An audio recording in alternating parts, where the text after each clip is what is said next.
Bienvenue pour cette nouvelle séquence des paroles de la vie éternelle avec Marc Joseph. Aujourd'hui, nous sommes le 7 décembre. 7 décembre 2024. Et bien sûr, je suis revenu te rappeler que chaque jour, pour toi, avec la présence de Jésus-Christ dans ta vie, est un jour de grâce. Donc, ce jour du 7 décembre 2024 est pour toi, forcément, un jour de grâce, de bénédiction. Je ne dis pas un jour sans problème, un jour sans difficulté, un jour sans labeur, mais je dis un jour de grâce, un jour que tu vas vivre avec la plénitude de la présence de Jésus-Christ dans ta vie. Quels que soient les événements que tu vas rencontrer dans cette journée, n'oublie jamais que le Seigneur Jésus-Christ, à qui tout pouvoir a été donné, est avec toi. Donc, pas de panique. Jésus-Christ est avec toi. Même si tu sais déjà des événements difficiles que tu vas avoir à affronter durant cette journée, élève ton âme vers Jésus-Christ, place ta foi en lui. Il est avec toi. Surtout, il a dit qu'il est avec toi tous les jours jusqu'à la fin du monde. Ce que personne ne peut empêcher. Je suis avec toi tous les jours jusqu'à la fin du monde. Parole de Jésus-Christ. Moi, c'est la plus grande réalité de ma vie. La plus grande réalité de ma vie, c'est que Jésus-Christ est constamment avec moi. Et ça, je ne veux absolument pas l'oublier parce que j'allais dire que c'est ma richesse principale. C'est la clé de mon bonheur, la clé de la paix que j'ai dans ma vie. Donc, réalise seulement que Jésus-Christ est constamment avec toi et plus de panique. Face aux événements, fais tout ce que tu peux faire. Dans la droiture, bien sûr, pas dans la triche. Mais ce que tu ne peux pas faire, confie-les à Dieu dans le nom de Jésus-Christ. Jésus-Christ a dit que toutes les prières que nous adressons à Dieu le Père en son nom seront exaucées. Donc fais-le. Crois seulement sa parole. Crois la promesse de Jésus-Christ. Et bannis la panique de ta vie, bannis la peur.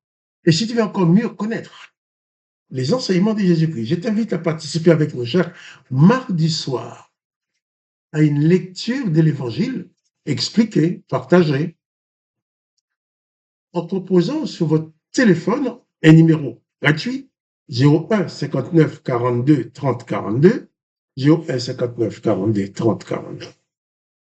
Et on va vous demander de composer un compte. Les codes, c'est 334 84 82 dièse. N'oublie pas les dièses. 334 84 82 dièse. Et là, nous allons lire. Tu vas pouvoir lire avec nous, avec beaucoup d'autres personnes. Lire les textes et partager ensemble, poser des questions. Car il est important pour toi, important pour moi, pour nous tous, de connaître Jésus-Christ, de connaître ses enseignements, de connaître ses promesses, de savoir ce qu'il nous a promis, en sorte que lorsque nous sommes dans le besoin, que nous puissions lui dire, Seigneur, voilà ce que tu as promis. Tu as promis d'exaucer ma prière. Alors je te prie. Tu as promis d'être toujours avec moi. Je crois en ta présence. Et alors tu verras, chaque jour sera pour toi un jour de grâce. Chaque instant de ta vie sera un instant de grâce. Moi, je peux dire que chaque jour de ma vie, quand je me lève le matin, je dis merci Seigneur pour cette journée de grâce, cette journée de bénédiction. C'est pas toujours une journée sans problème, sans difficulté, mais c'est toujours une journée de la présence de Jésus-Christ qui me permet de garder la paix dans mon cœur. Quoi qu'il puisse arriver, la présence de Jésus-Christ me procure la paix. Et je voudrais que ce soit de même pour toi. Nous avons lu hier l'histoire de la mort de Jésus, comment ils l'ont enterré avec précipitation, parce que le grand jour, le grand sabbat, les sabbats de Pessah, de Pâques, allait être célébré, donc il fallait absolument que le cadavre ne soit pas. Parce que quand nous parlons de Pâques, pour nous, que nous célébrons, c'est la Pâque de Jésus-Christ, la Pâque de la résurrection de Jésus-Christ. Mais si j'ai fait un petit peu d'histoire, c'est qu'avant la venue de Jésus-Christ, le peuple d'Israël fêtait déjà Pessah, fêtait déjà la Pâque. Et la grande différence, mais il y a une très grande différence entre la Pâque juive et la Pâque chrétienne. La Pâque juive célèbre le jour où l'Éternel a fait sortir le peuple d'Israël du pays d'Égypte, le jour où l'Éternel a tiré vengeance, le jour où l'Éternel a piégé Pharaon pour l'obliger à désobéir, afin de dire que c'est à cause de sa désobéissance qu'il détruit tous les premiers-nés du peuple. Le jour où Moïse, avec les conseils de Moïse, et avec le conseil de Moïse, le peuple va demander aux Égyptiens de leur prêter des objets précieux, disant c'est pour faire une cérémonie un peu plus loin, puis qu'ils vont les rendre au retour, mais sachant, ils ont pris tout ça pour dépouiller les Égyptiens. C'est le jour aussi où l'Éternel s'est vengé contre la désobéissance des pharaons que l'Éternel lui-même avait provoquée. Comprenons bien. L'Éternel empêche Pharaon d'obéir. Ensuite, l'Éternel décide de punir cette désobéissance que lui-même avait établie de Pharaon. Et donc, il va tirer vengeance. Je ne dis pas que Pharaon était un bon monsieur, mais il est bien écrit que c'est l'Éternel qui l'a obligé à désobéir.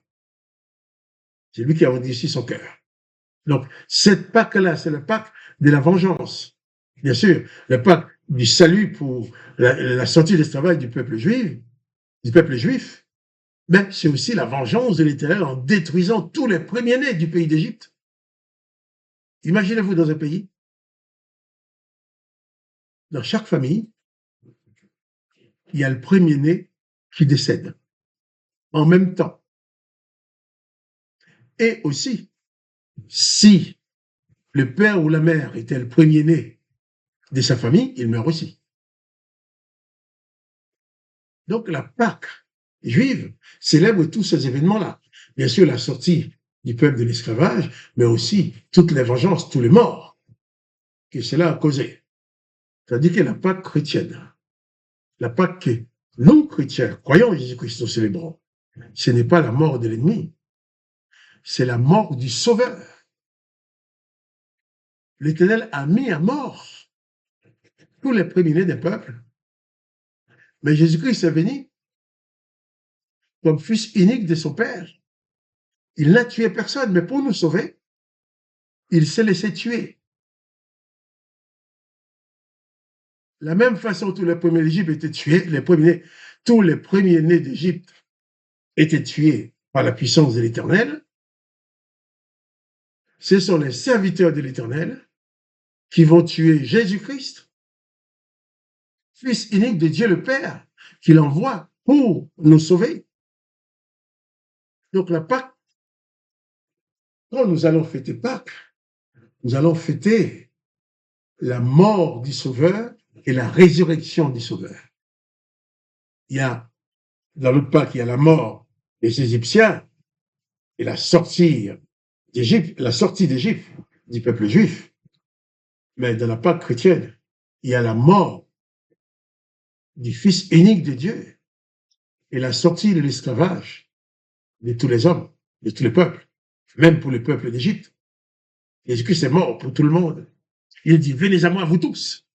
Il n'a pas dit, viens à moi, les Juifs, les Arabes, les Israéliens, les Français, les Européens, non. Venez à moi, vous tous. Quelle que soit votre race, votre couleur, quelle que soit votre origine, venez à moi, dit Jésus, et je vous donnerai du repos. Donc, il faudrait bien établir cette différence.